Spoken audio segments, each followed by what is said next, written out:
The boy couldn't have been older than 16. His hands shook as he clutched the table, trying to keep them still under the glaring fluorescent lights of the courtroom. His mother sat behind him, her face drained of all color, whispering prayers that cracked with desperation. A shoplifting charge, petty theft of a pair of sneakers, the kind that wouldn't cost more than $60, was the reason he stood before the most feared man in the county, Judge Harold Whitmore. Whitmore leaned forward, his black robe heavy across his shoulders, his cold blue eyes fixed on the trembling boy like a predator considering its prey. His reputation preceded him. Strict, uncompromising, and decisive. In a town where crime was low but poverty was high, his name was spoken with both fear and respect.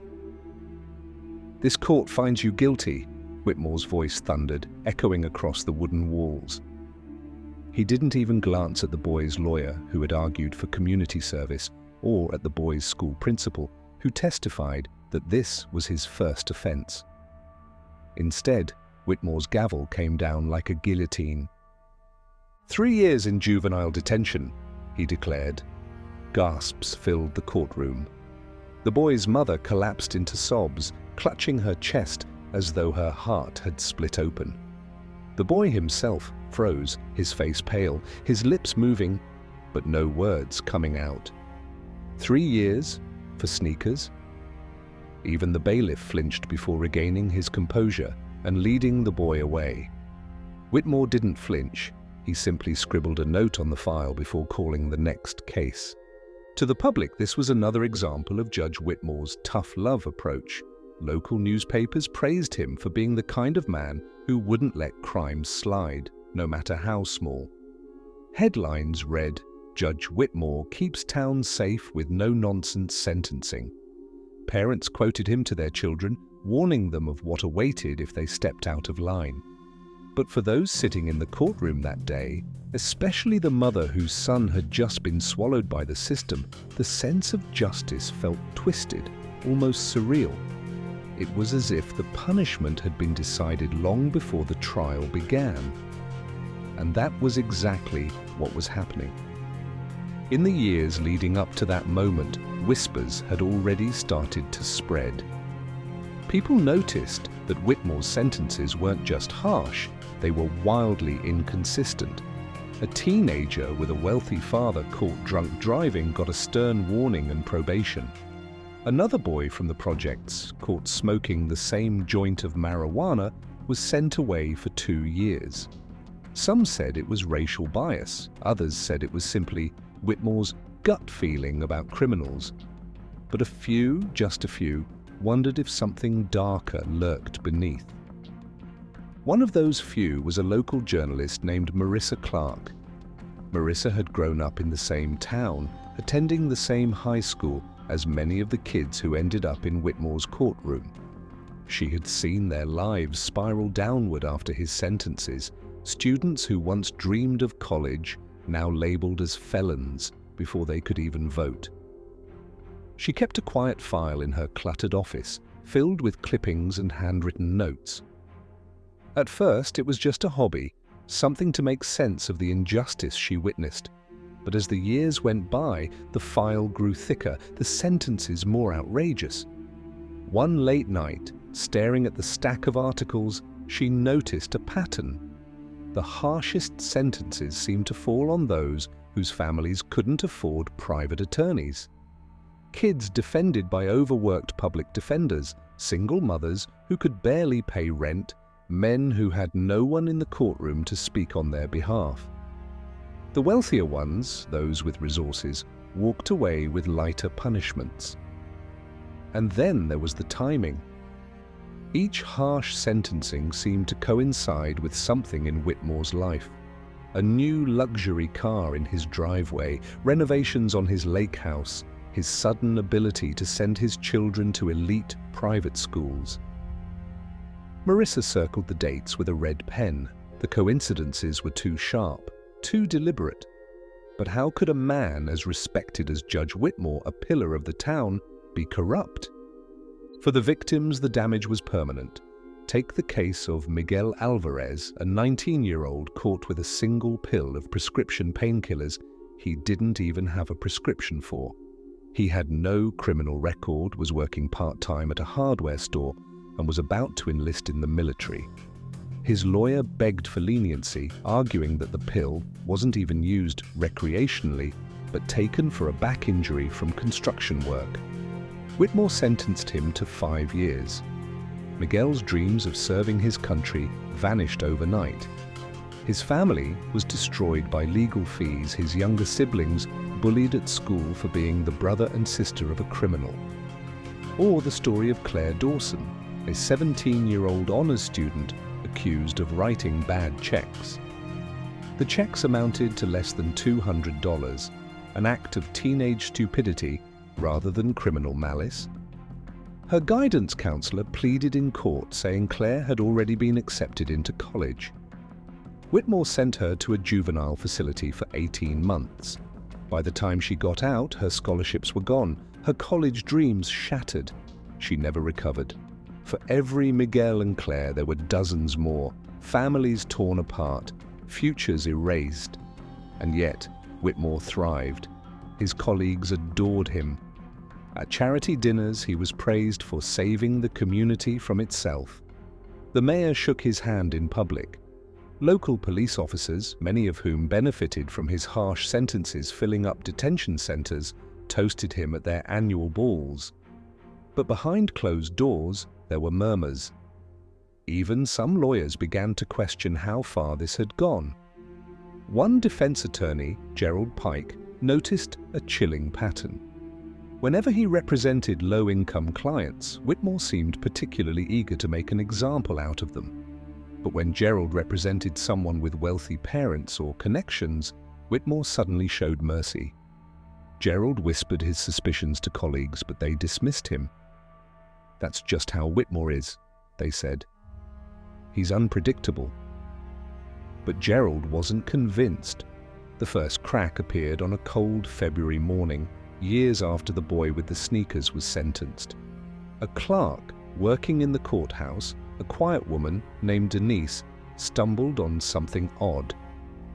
She was updating old files when she noticed several sealed envelopes addressed directly to Judge Whitmore, marked as confidential. They weren't case files, they weren't legal briefs, they were handwritten letters, each containing vague but suspicious language. One in particular stood out. "Consider this a token of appreciation for your handling of case number 4513. As always, we trust your judgment." Inside was a bank slip. Denise froze. Her hands trembled as she shoved the envelope back into the pile. For weeks, she didn't speak a word. Who would believe her? Who would protect her if Whitmore found out? But the seed of doubt was planted. And soon, that seed would grow into something that threatened to shatter the entire illusion of justice in their town. On the surface, Judge Harold Whitmore remained untouchable. His gavel struck with confidence. His rulings were rarely overturned. He smiled at parades, posed for photos at fundraisers, and cut ribbons at school openings. Parents told their children, "Stay out of trouble, or you'll end up in front of Judge Whitmore." But behind those polished shoes and starched robes, something rotten was festering. Marissa Clark's file was growing thicker. Gerald Pike's suspicions were sharper. Denise's discovery was gnawing at her conscience. And the families of the wrongly sentenced were no longer silent. They just didn't know yet that all roads would lead to a single, leather-bound book hidden in Whitmore's chambers. A book that contained every secret, every transaction, every price tag he had ever placed on a human life. The ledger. But no one knew it existed, yet. And by the time it was found, the town would never be the same again. The storm didn't come all at once. It started as a drizzle, whispers in hallways, hushed conversations between lawyers, and quiet tears behind closed doors. To the outside world, Judge Harold Whitmore was still the stern guardian of justice, a man who stood like a stone wall against crime. But to those who had stood in his courtroom and felt the weight of his gavel crush their futures, something darker was taking shape. Marissa Clark, the journalist who had been keeping her private file, sat at her cluttered desk late one night, her desk lamp throwing long shadows across the room. Her walls were plastered with notes, timelines, and clippings. She had started connecting the dots with red string, like something out of a detective movie, but for her, it wasn't a game. It was a pattern she couldn't ignore. She circled the names Miguel Alvarez, Claire Dawson, the boy with the sneakers. Then she drew a line from each of them to another column she had created, dates of Whitmore's sudden purchases, a new Cadillac Escalade, a freshly built dock at his lake house, a ski trip his family took to Aspen, paid for in full, no credit loans on file. The pattern made her blood run cold. She leaned back, her eyes darting from one connection to another. It was as if the man had been trading lives for luxuries. But how could she prove it? The proof was hiding in plain sight, but fear kept it buried. Denise, the courthouse clerk who had stumbled upon the suspicious envelopes, carried the weight of that discovery like a lead chain around her neck. Every day she passed Judge Whitmore in the halls, nodding politely as he greeted her with that politician's smile. Her heart hammered in her chest, but her lips stayed sealed. She told no one. At night, she would replay the memory of that bank slip in her head, the neat handwriting, the coded message. She wanted to burn it from her mind. She wanted to believe she had imagined it, but the truth gnawed at her. One night, unable to sleep, she sat at her kitchen table and wrote it all down in her diary. Not just the slip, but every strange thing she'd noticed. Envelopes that bypassed official channels, late-night visitors to Whitmore's chambers, unexplained orders to seal certain files. Denise didn't know it then, but that diary would one day become one of the most damning pieces of evidence against him. Meanwhile, defense attorney Gerald Pike was fighting a losing battle. He had represented dozens of clients in Whitmore's courtroom, and the outcomes had stopped making sense long ago. Gerald wasn't naive. He knew the system was stacked against the poor, the marginalized, and the unrepresented. But Whitmore's rulings weren't just biased, they were merciless, calculated in a way that seemed almost profitable. One case in particular haunted Gerald. A young mother named Jessica Lynn had been arrested for forging a check for groceries, $50. Her husband had left her, she had 3 children to feed, and she had no one else to turn to. Gerald argued passionately for probation, even lined up a charity that was willing to pay off the amount and enroll Jessica in a financial counseling program. Whitmore listened with a stone face. When Gerald finished, he leaned forward. 6 months in county jail, he declared. Jessica broke down, sobbing uncontrollably as deputies dragged her away. Gerald stood frozen, bile rising in his throat. The children, 2 girls and a boy, watched their mother disappear through the courtroom doors, their cries echoing off the walls. That night, Gerald poured himself a stiff drink and stared at the ceiling until morning. He knew something was wrong. He just couldn't prove it. The stories began to reach Marissa too. Victims, families, and friends came forward with their tales of devastation. Some spoke anonymously, too terrified to put their names in print. Others begged her to shine a light on what was happening. One woman recounted how her teenage son had been sentenced to 18 months for vandalism, spray painting graffiti on an abandoned building. She told Marissa through tears, "He went in as a kid and came out broken. He hasn't been the same since. He's angry now, he's lost." Another father described how his daughter, a college freshman, was sentenced to jail for underage drinking. "She missed her scholarship interviews," he said bitterly. The judge ruined her life for something half the kids in this town do every weekend. Marissa's file grew heavier, thicker. The puzzle was assembling itself piece by piece, but she was still missing the picture's center, the why. Whitmore, for his part, remained untouchable. He relished his position. At public events, he shook hands and delivered speeches about discipline, responsibility, and justice. He appeared on local TV programs, his deep voice lending weight to every word. "We cannot allow leniency to breed lawlessness," he declared at one charity banquet. "We must set an example for our youth." The crowd applauded. Cameras flashed. Whitmore smiled, but behind the curtain, cracks were forming. The first public challenge came from a fellow judge, Samuel Carter, a man nearing retirement with nothing to lose. It happened at a judicial review board meeting, a gathering usually filled with dry reports and routine discussions. Carter leaned forward, his voice low but steady. "Harold, I've noticed your sentencing patterns. They're unusual." The room went silent. Whitmore's jaw tightened. "Unusual? How so?" "Excessive," Carter replied. "Borderline punitive and disproportionately targeted at those who can least afford to defend themselves." A few others in the room shifted uncomfortably. Some nodded ever so slightly. But Whitmore brushed it off with a cold smile. "I believe in accountability," he said smoothly. "Perhaps others in this room don't." Laughter broke the tension, but the seed was planted. For the first time, someone had said it out loud. Marissa caught wind of that meeting from a source. It was enough to push her further. She started filing public records requests, digging into property transactions, campaign donations, financial disclosures. Most came back clean. Whitmore was careful, too careful. But then she stumbled on something odd, a series of shell companies that owned rental properties in nearby towns.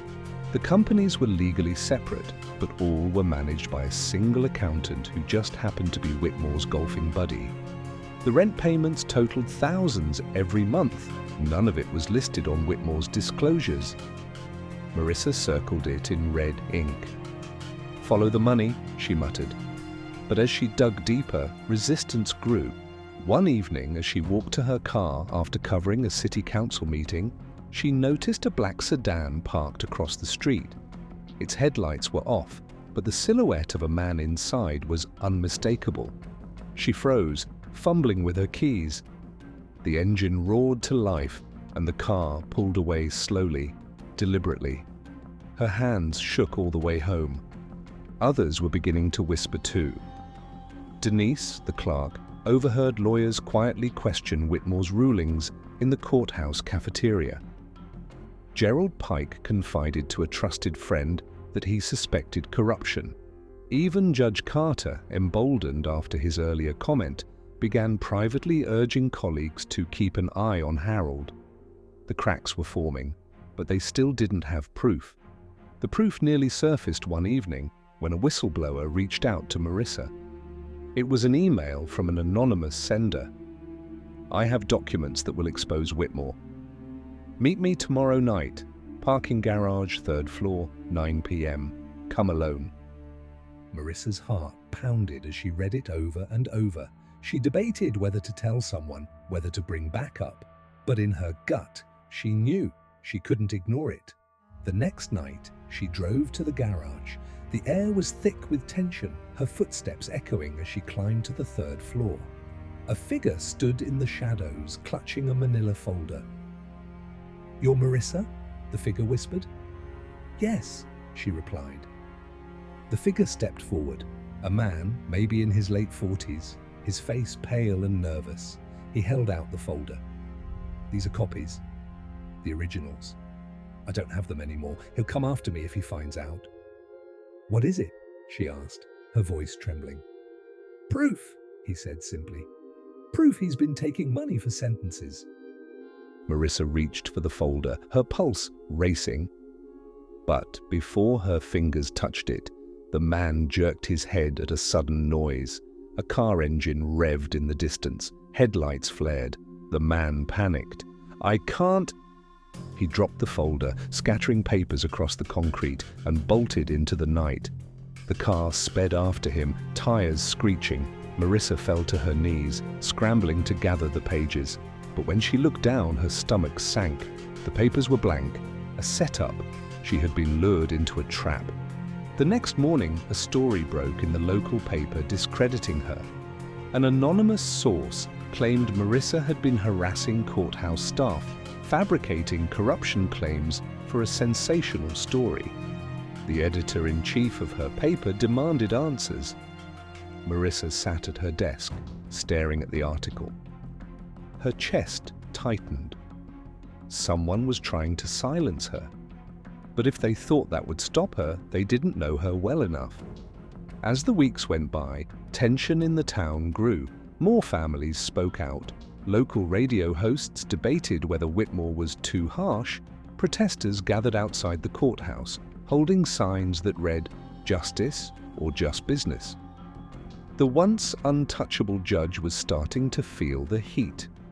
And deep inside his chambers, locked away in a drawer that no one dared to open, the leather-bound ledger sat quietly, waiting. The courthouse smelled of old wood and varnish, a building that had seen decades of judgments, trials, and secrets buried beneath polished oak benches. For years, it had been Judge Harold Whitmore's kingdom, a place where his gavel echoed like thunder and his word carried more weight than scripture. But the cracks were no longer just whispers, they were widening. Marissa Clark knew she was getting close, but after the failed whistleblower meeting, paranoia clung to her like a shadow. She couldn't shake the image of the car that had chased the man into the night. She replayed the sound of his panicked voice, the way he dropped those blank pages over and over in her head. Someone wanted her off the trail, but that only confirmed one thing: there was a trail. And at the end of it lay something Whitmore was desperate to keep hidden. The breakthrough came from the most unlikely source. Denise, the timid courthouse clerk, had been carrying her secret too long. Every time she looked at Whitmore, she saw the envelopes. Every time she typed his case notes, she remembered the bank slip. She was haunted by the diary entries she kept hidden in her dresser drawer. One morning, as she entered his chambers to drop off files, she noticed something odd. Whitmore's desk drawer was slightly ajar. He had stepped out to take a phone call, his booming voice muffled through the heavy door. Denise froze. She knew she shouldn't, but curiosity pulled her like a magnet. She inched closer, her heart hammering. Through the gap, she saw the corner of a leather-bound book, thick, worn, no title on the spine. Her breath caught. Before she could touch it, Whitmore's voice grew louder. He was coming back. Denise yanked her hand away and scurried out of the chambers, her palms sweating. That night, she wrote in her diary, "There's a book, hidden in his desk. I think it has everything." She didn't know it then, but she had just named the object that would shatter Whitmore's empire, the ledger. The universe has a way of delivering cracks in the wall when you least expect it. A month later, the courthouse was undergoing a late-night power outage test. Emergency lighting flickered, security systems rebooted, and for a brief window, certain doors were left unsecured. That's when a janitor named Lionel stumbled onto something he wasn't supposed to see. Lionel was pushing his cart down the dimly lit corridor when he noticed Whitmore's chamber's door wasn't fully locked. He hesitated. It wasn't his business, but curiosity gnawed at him. Everyone in town had heard the rumors by now, rumors of the judge who punished the poor while padding his own life with luxuries. Lionel pushed the door open. The room smelled faintly of cigar smoke and polished mahogany. On the desk sat a neat stack of case files, but what caught his attention was that same drawer, slightly open, inside the book. Lionel reached for it with gloved hands, glancing nervously at the door. He pulled it out, the leather warm and cracked under his grip. The pages were filled with neat handwriting, columns and dates. At first, it looked like a judge's notes, case numbers, names, sentences. But beside each entry, Lionel's eyes widened at the notations. Dollar amounts, symbols, initials, case number 4, 513, 3 years, $5,000. Case number 4, 620, 5 years, $12,000. Case number 4, 789, 6 months, $3,500. He flipped faster, his heart racing. It was all there, a hidden record, a secret exchange between freedom and cash. Every innocent life, every harsh sentence, every payoff. Lionel's mouth went dry. He shoved the book back into the drawer, careful to leave it exactly as he found it. Then he wheeled his cart out of the room, his hands trembling so violently he nearly tipped the mop bucket over. That night, Lionel told no one, but eventually whispers reached Marissa's ears. It was Gerald Pike, the defense attorney, who finally pushed things forward. Gerald had always suspected corruption, but suspicion wasn't enough.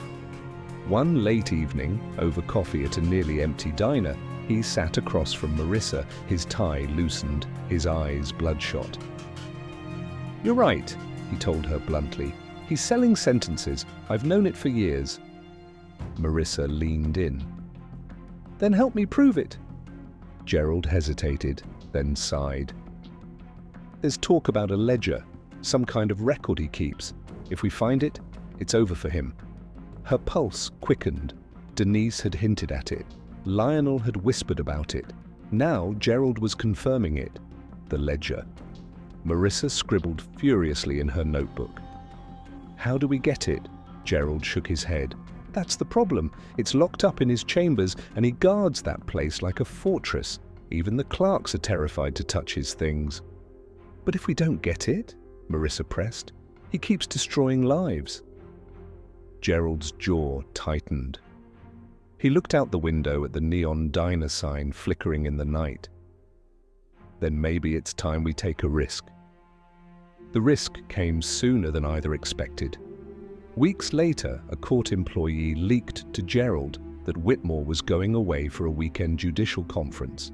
His chambers would be empty, security minimal. Gerald called Marissa. "This is our shot." She felt her stomach lurch. Breaking into a judge's chambers wasn't journalism, it was trespassing. It was a career-ending move, maybe even a life-ending one if Whitmore's allies found out. But she thought of Miguel Alvarez, of Claire Dawson, of Jessica Lynn's children crying in that courtroom. And she said yes.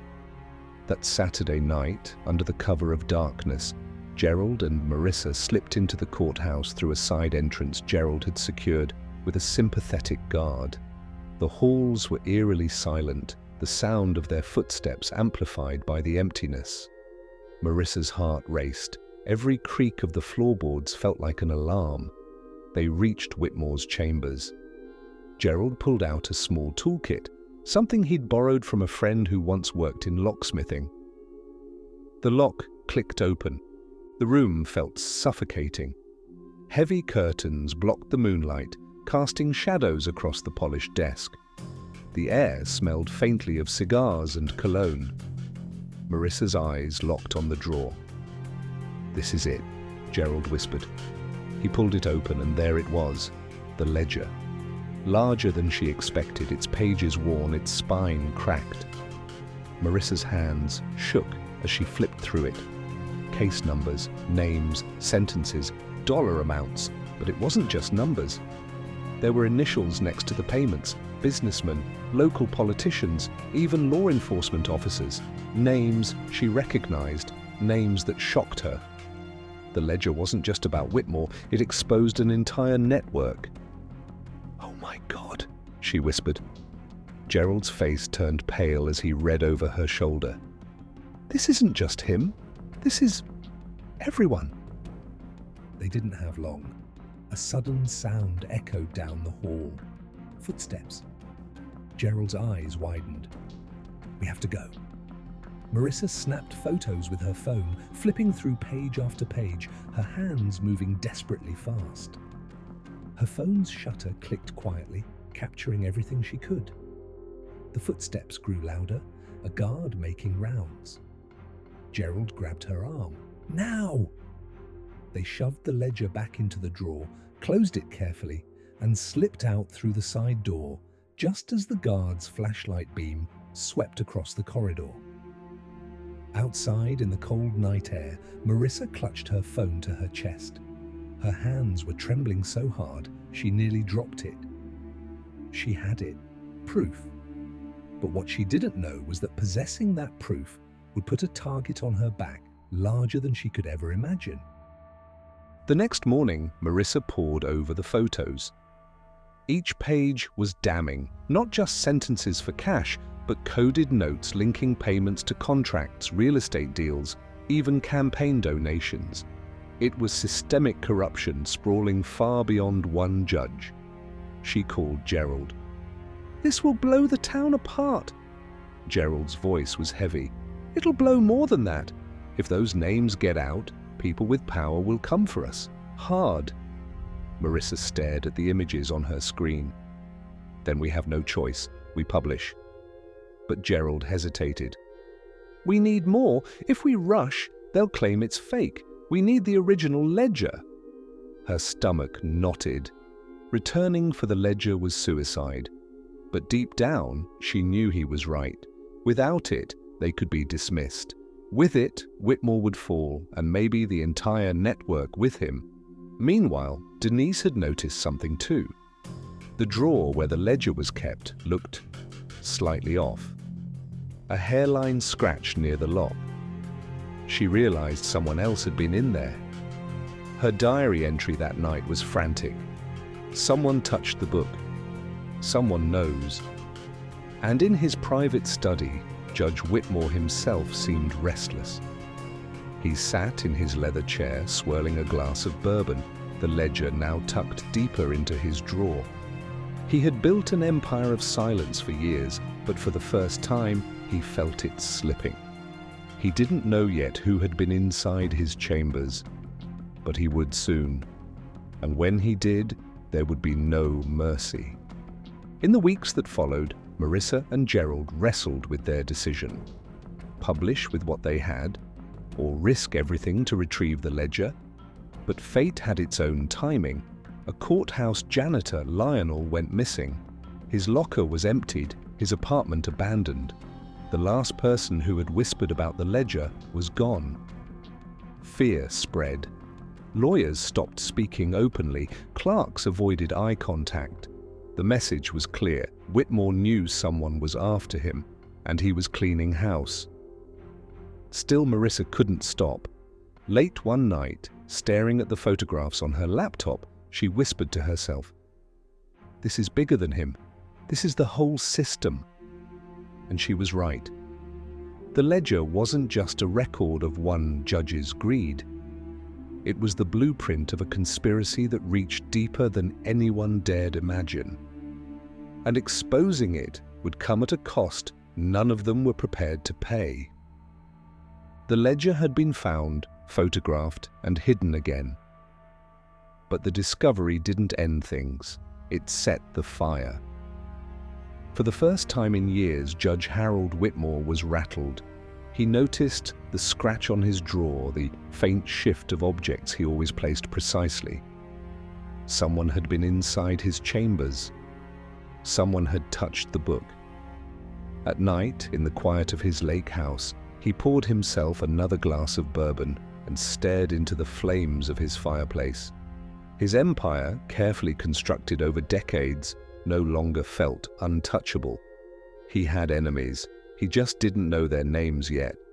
But he was determined to find them. Marissa Clark, meanwhile, couldn't sleep. The photographs on her phone burned like live coals in her pocket.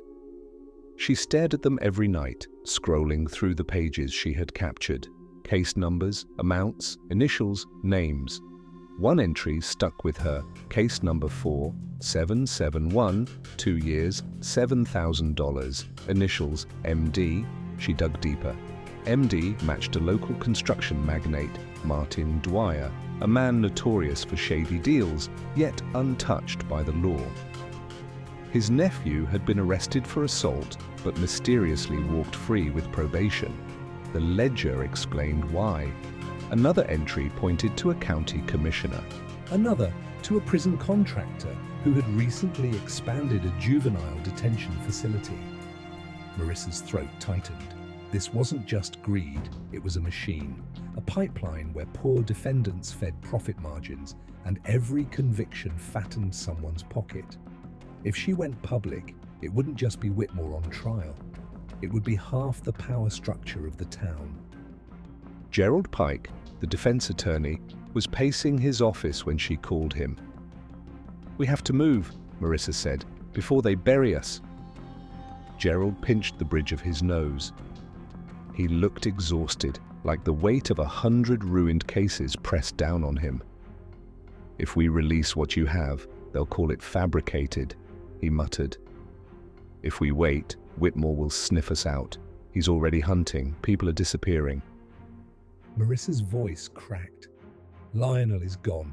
You know that's not coincidence. If we wait, we're next." Gerald slammed his fist on the desk. "Then we get the ledger, the original. That's the nail in the coffin." Marissa went silent. The thought chilled her to the bone. Going back into Whitmore's chambers felt suicidal. But Gerald was right. Copies could be denied, doctored, dismissed. The book itself was irrefutable. "Then we do it," she whispered. But Whitmore wasn't waiting idly either. He had quietly reached out to his allies, the businessmen, politicians, and officers who owed their protection to his rulings. They gathered one night in the back room of a private country club, cigars glowing under dim lights. "They're sniffing around," Whitmore said, his voice low but firm. The ledger was touched. The men exchanged uneasy glances. "If that book ever gets out," one commissioner muttered, "we're all finished." Whitmore's cold eyes cut across the table. "Then it doesn't get out." No one needed clarification. The first blow came not in court, but in the press. A smear campaign erupted against Marissa. Anonymous tips painted her as unstable, obsessed with conspiracy theories, even romantically involved with defendants she covered. Her editor-in-chief called her in, frowning as he slid a pile of complaints across the desk. "They're saying you're fabricating stories," he said carefully. "If this continues, I can't protect you." Marissa's throat went dry. She had expected pushback, but not like this. They were dismantling her credibility before she even published. Still, she refused to back down. "Let them try," she said through gritted teeth. "The truth will stand on its own." Meanwhile, Denise, the courthouse clerk with the diary, was breaking down. She had kept her secret for too long, and now the tension was eating her alive. One night, she called Marissa from a payphone. Her voice was trembling. "I know about the ledger," she whispered. "I saw it. I wrote it down. I'll show you." Marissa's pulse spiked. "When? Where?" "Tomorrow, my apartment, 6 o'clock. But Denise never showed. The next morning, her apartment door was found ajar. Her diary, the one she wrote in obsessively, was gone. Denise herself had vanished. Panic set in. For Marissa, it was confirmation. Whitmore and his allies were cleaning house, silencing anyone who got too close. For Gerald, it was a countdown clock. "We don't have time," he told Marissa, his voice ragged. "We get that ledger tonight, or we're next." That night, they returned to the courthouse. The air was thick, heavy, as if the building itself knew it was holding its breath. They slipped through the side entrance again, Gerald's nervous hands fumbling with the keys. But this time, things were different. Security was tighter. Lights flickered in hallways where before there had been darkness. It felt like a trap. Still they pressed on. Inside Whitmore's chambers, Marissa went straight to the drawer. Her hands shook as she pulled out the ledger. It was heavier than she remembered, its leather stiff with age. Gerald whispered, "Photographs won't cut it." "We take the whole thing." Her chest tightened. "If we do, he'll know." "He already knows," Gerald replied grimly. They slid the book into Marissa's bag, closing the drawer carefully. But as they turned to leave, a sound froze them in place, the creak of a floorboard in the hallway. Voices, flashlights swept under the door. Marissa's heart thundered. They were trapped. The door burst open. 2 security guards stepped in, their beams catching Marissa and Gerald mid-motion. "What are you doing here?" one barked. Gerald's lawyer instincts kicked in. "We're reviewing case files. Judge Whitmore authorized us." The guard frowned. "At midnight?" Marissa's voice cracked. We're on deadline. The judge wanted..." But before she could finish, another voice cut through the room. Deep, familiar. Whitmore. Well, he drawled, stepping into the chamber. His shadow loomed against the wall, his black coat draped over his broad frame. "Look who decided to trespass." Marissa's stomach dropped. Whitmore's cold eyes flicked to her bag. "Why don't you hand over what you've taken, Ms. Clark?" The room was silent, but for the pounding of her heart. She tightened her grip on the strap. Gerald stepped in front of her. "You won't get away with this, Harold." Whitmore smirked. "I've gotten away with it for 20 years. Who's going to stop me?" "You?" For a long moment, the standoff held. Then, surprisingly, Whitmore raised a hand to the guards. "Let them go." The guards exchanged looks. "Sir?" "Let them go." Reluctantly, the guard stepped aside. Whitmore leaned closer to Marissa, his voice low enough only she could hear. "Run your little story. See what happens to you. The system doesn't protect truth-tellers. It protects power." His smile was cruel. "And I am power." Marissa and Gerald left the courthouse that night shaken, the ledger still in her bag. But Whitmore wasn't bluffing. The very next morning, Gerald Pike was disbarred. An emergency motion had been filed against him, accusing him of gross misconduct and evidence tampering. His law office was raided, his files confiscated. By evening, his career was in ashes. "They're coming for me," he told Marissa, his voice breaking. "And you're next." And he was right. Within days, Marissa's apartment was broken into, her laptop stolen, her notes shredded and dumped on the floor. But the ledger, hidden in a false panel under her desk, remained safe. That book was now the only thing standing between Whitmore and total impunity. The pressure exploded when Marissa finally published her story. Front page headline: Secret Ledger Exposes Judge's Cash for Sentences Scheme. The article spread like wildfire.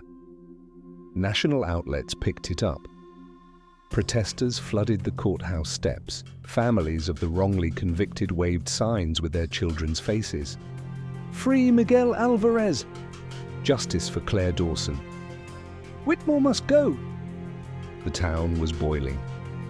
Whitmore, for the first time, was summoned before a judicial ethics panel. The hearing was a spectacle. Cameras flashed as Whitmore entered, his face calm but rigid, his lawyer at his side. Marissa sat in the back, her notebook clutched tightly, her heart pounding. The panel chair began, "Judge Whitmore, you stand accused of accepting bribes, manipulating sentences, and conspiring with political and business leaders for personal gain. How do you plead?" Whitmore's lips curled into a faint smile. "Not guilty." Gasps rippled through the room. And then he dropped a bomb. "The so-called ledger," he said coolly, "is a fabrication.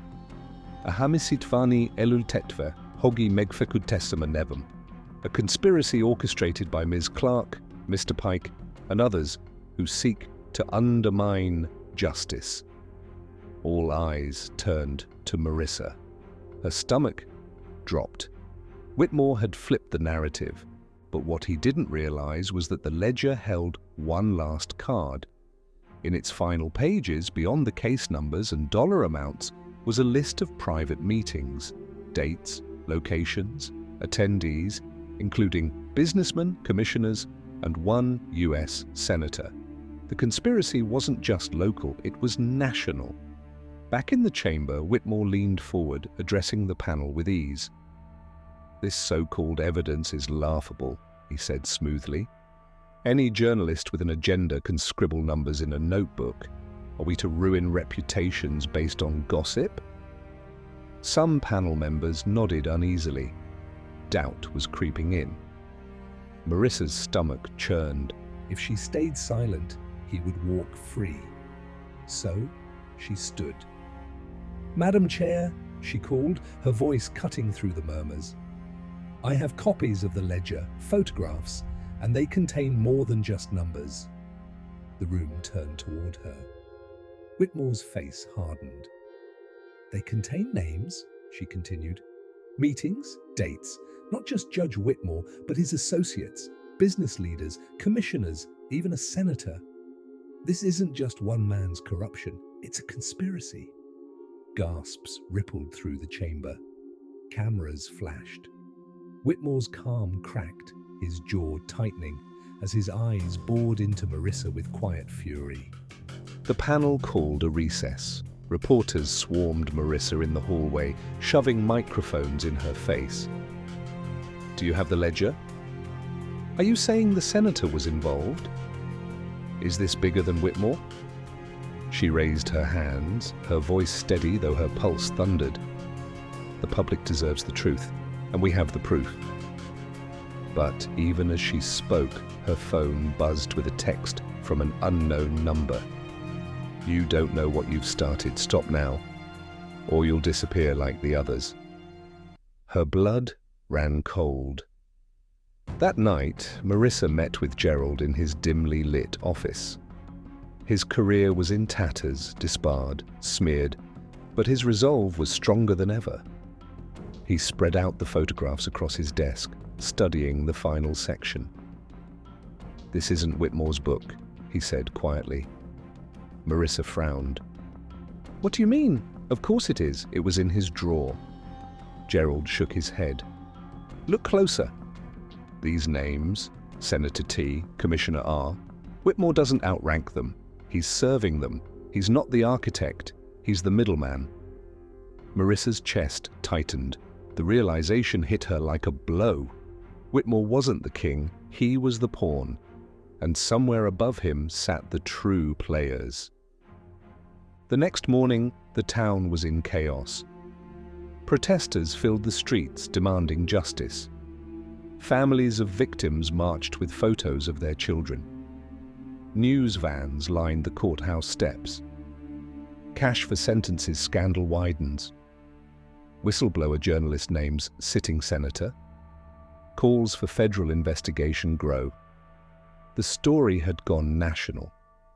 Whitmore was no longer just a local judge. He was the face of a national disgrace.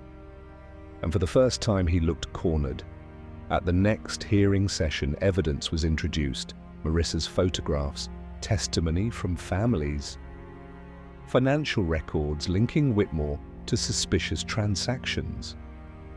But when the panel pressed him on the meetings listed in the ledger, Whitmore's mask cracked. He leaned forward, his voice sharp. "You think I'm the villain? You think this begins and ends with me? You have no idea how high this goes." The room froze. Whitmore smirked, almost daring them. "You want the truth? Subpoena the senator, subpoena the businessman, subpoena the sheriff who sat at my table and demanded longer sentences so his jails stayed full." Gasps erupted. Reporters scribbled furiously. Cameras zoomed in. Whitmore had just pulled his so-called allies into the fire. But that night, before the story could spiral further, Whitmore was found collapsed in his cell. The official report said cardiac arrest. No prior history, no warning. Marissa stared at the headline the next morning, her coffee going cold in her hands. Judge Whitmore dead in custody. She whispered aloud. They silenced him. Gerald called minutes later, his voice strained. They tied up the loose end, and now they'll come for us. The town reeled. Some saw Whitmore's death as the end of the scandal. Others saw it as confirmation of something deeper. Marissa knew better. The ledger was still in her possession, and those names, the senator, the commissioner, the sheriff, remained untouched. Whitmore was gone. But the machine lived on. In the weeks that followed, federal agents descended on the town. Subpoenas flew, hard drives were seized, the ledger was entered into evidence, its authenticity confirmed by handwriting experts. But strangely, little happened. The senator denied everything. The commissioner refused interviews. The sheriff retired quietly. Files vanished. Witnesses recanted. And, slowly, the storm began to fade. Headlines moved on. The protests dwindled. The public, hungry for resolution, was fed the narrative that Whitmore had been the sole villain, a rogue judge who acted alone. Case closed. But Marissa couldn't accept it. Late one night, as she walked to her car, she found a plain envelope on her windshield. Inside was a single sheet of paper. No letterhead, no signature, just 3 words. Keep digging, DC, and a list of meeting dates that stretched beyond the town, beyond the state. Washington, DC, Chicago, New York. Her throat tightened. The conspiracy wasn't just alive, it was bigger than she had ever imagined. Gerald called her the next morning. His voice was low, urgent. They think it's over, but it's not. That book wasn't the whole story, it was just one chapter. If we go further, we're not just taking on Whitmore's town, we're taking on Washington. Marissa sat in silence, the weight of his words pressing down. If Whitmore was only a pawn, then who was the king? And that's where the story leaves us. A judge dead in custody. A ledger that implicates powerful names. A journalist with a target on her back. The truth isn't buried, it's waiting. Waiting to be unearthed in a fight far bigger, far darker than anyone in that town ever imagined. Because the ledger wasn't the end, it was just the beginning.